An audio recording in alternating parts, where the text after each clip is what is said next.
ន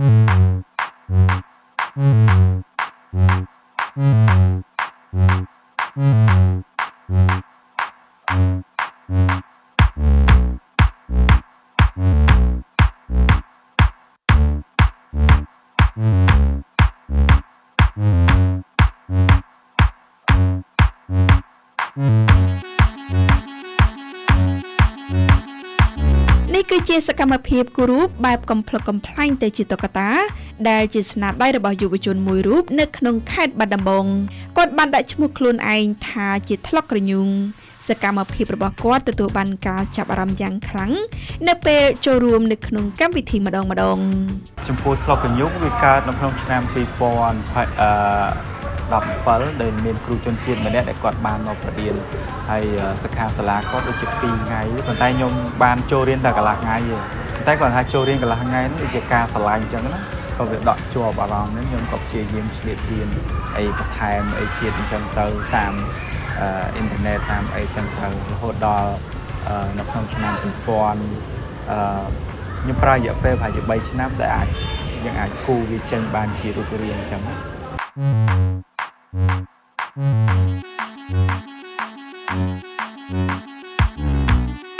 រយៈពេល3ឆ្នាំវឹកហាត់ខ្លួនឯងរៀនតាមអនឡាញផងធ្វើឲ្យយុវជនរូបនេះអាចធ្វើការគូររូបភ្លាមនេះឡើងបាន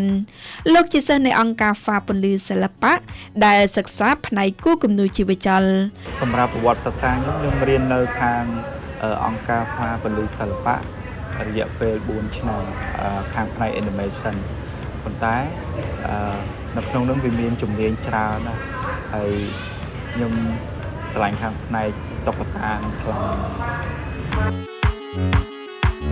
លោកបានប្រាប់ពីចំណុចដែលត្រូវគិតមុនពេលគូររូបថ្លុកនេះគឺត្រូវគិតលើគំនិតដូចជា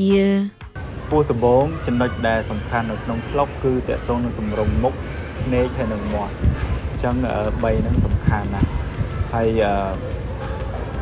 មុនដំបូងយើងសួរគាត់ថាគាត់ចង់បានសើចឬក៏ញឹមអីចឹងណាអញ្ចឹងអាស្រ័យលើភ្ញៀវដែរអញ្ចឹងដំបូងគឺខ្ញុំចុច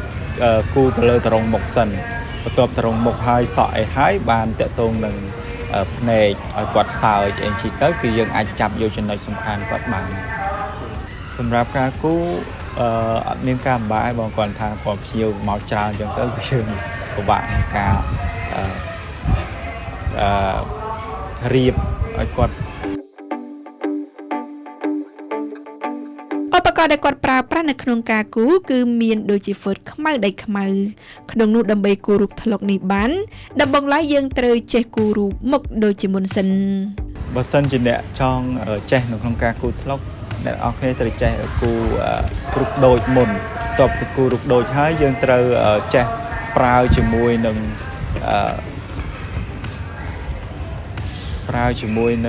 ហ្វឺត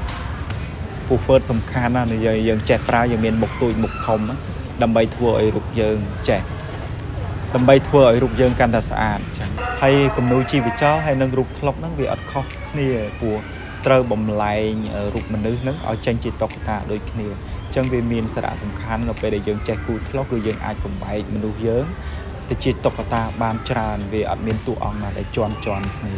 មនុស្សខ្លះគាត់អាចមានចំណុចសំខាន់សម្គាល់បានគាត់តែឃើញទៅលើមាត់ឃើញទៅលើភ្នែកក៏អាចស្គាល់គាត់បានអញ្ចឹងគឺយើងផ្ដោតសំខាន់ទៅលើចំណុចសំខាន់បើខ្ញុំគិតថា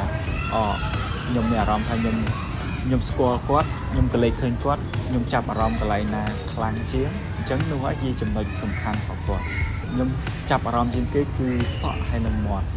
អាហ្នឹងគឺជាចំណុចសំខាន់ទម្រង់មុខហ្នឹង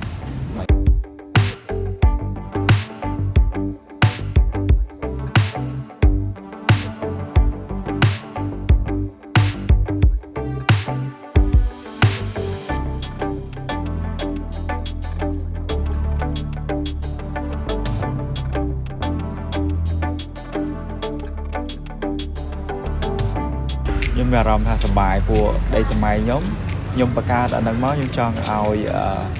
ជាជនទាំងអស់គាត់រីករាយមួយអានឹងគាត់ឃើញរូបហ្នឹងឲ្យគាត់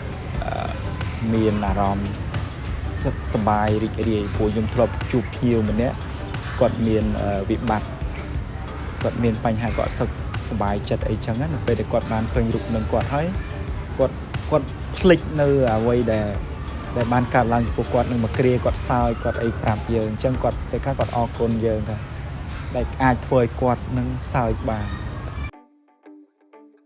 មុននឹងអាចគូមនុស្សដោយសពថ្ងៃនេះលោកធ្លាប់បានស័ក្តិសមមិត្តភ័ក្តិរៀនគូផ្ទាល់ផ្ទាល់រហូតមកដល់ពេលនេះគាត់ចំណាយត្រឹមតែ10ទៅ15នាទីក្នុងការគូរូបមួយ ខ្ញុំធ្លាប់និយាយរួមយើងឆ្លងកាត់ 3-4 ឆ្នាំហ្នឹងគឺយើងឆ្លងកាត់ច្រើនណាស់ការគូរាល់ថ្ងៃការខ្ញុំនិយាយថាចំណាយពេលទៅលើវាច្រើនមែនទែនរហូតដល់ថ្នាក់ចេញពីធ្វើការគឺយើងសុំសិស្សឬក៏មិត្តភ័ក្តិអីចាប់គាត់គូហ្មងគូ free គូណាគូកវិចកវល់មុខគាត់អីចឹង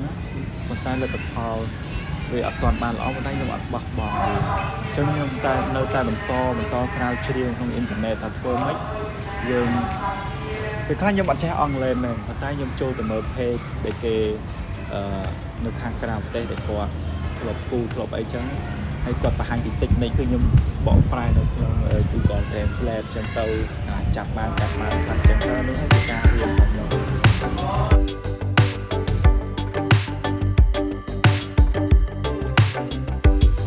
ៅក្នុង1ម៉ោងខ្ញុំអាចគូបានអាចទៅ6ទៅ7នាក់ឬក៏8នាក់អាច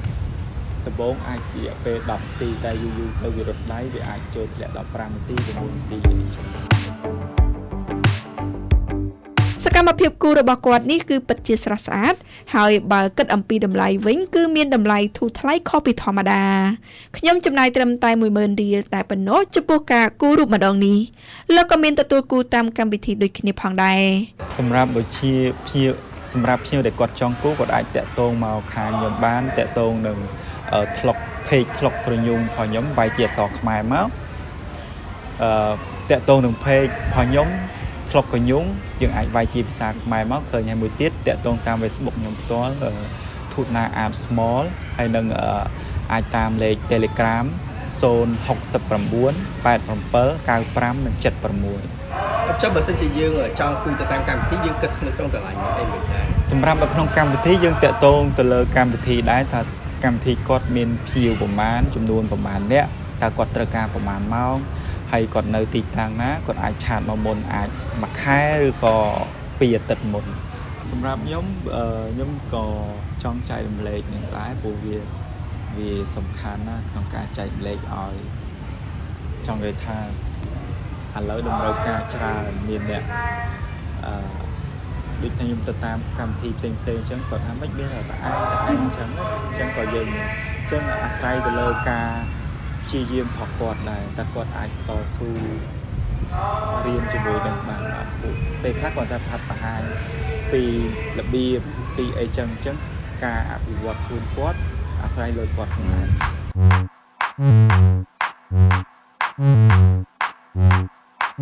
នេះគឺជាការងារបែបច្នៃប្រឌិតមួយដែលពិតជាគួរឲ្យចាប់អារម្មណ៍យ៉ាងខ្លាំងហើយវាក៏បានផ្ដល់អនុស្សាវរីយ៍មួយដល់អ្នកដែលបានអង្គុយឲ្យគូតើអ្នកយល់យ៉ាងណាចំពោះស្នាដៃរបស់គាត់